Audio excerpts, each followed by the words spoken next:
পিসেমশাই গত হয়েছেন শুনে তড়িঘড়ি বাড়ি থেকে বেরিয়ে পড়লাম। এখন অনেক রাত, রাস্তা জনমানব শূন্য।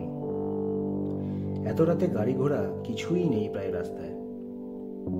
চারিদিকে তাকাতে তাকাতে যাচ্ছি যদি কোনো গাড়ি পাওয়া যায়। কিছুটা যেতেই দেখলাম রাস্তায় একটা ট্যাক্সি দাঁড়িয়ে আছে। ট্যাক্সির কাছে এগিয়ে গেলাম, দেখি জিজ্ঞাসা করে যায় কিনা।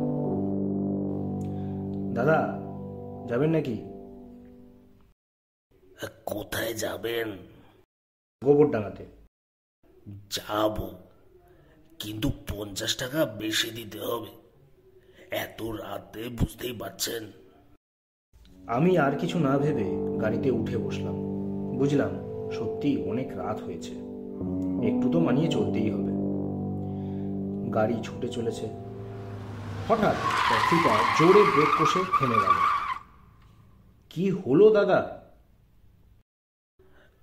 রাস্তার উপরে একটা লোক হাত দেখাচ্ছে। কি বলে দেখুন।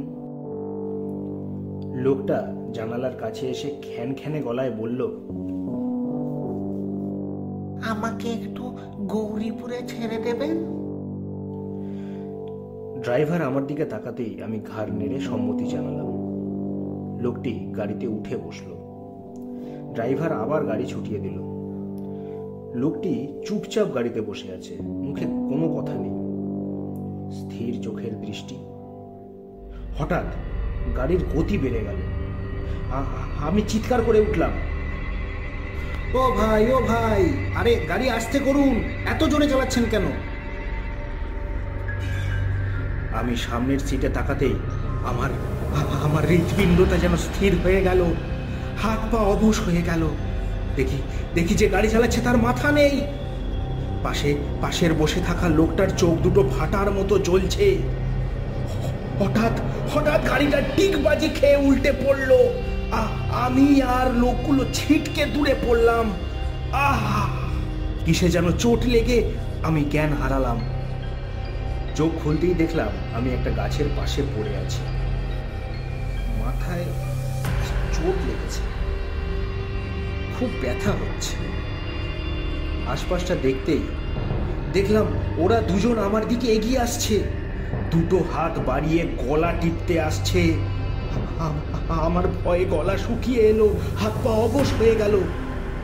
আমার মরার ক্ষমতা নেই। আমি কি করব ভেবে পাচ্ছি না। হঠাৎ দেখলাম শুভ্র আলোয় চারিদিক ভরে গেল। তাতেই দেখলাম একজন সাদা ধুতি পাঞ্জাবি পরিহিত লোক আমার দিকে এগিয়ে আসছে। কাছে আসতে চিনতে পারলাম আমার পিসে মশাই। আমার বাক রুদ্ধ হয়ে গেছে, মুখ থেকে আওয়াজ বেরোচ্ছে না।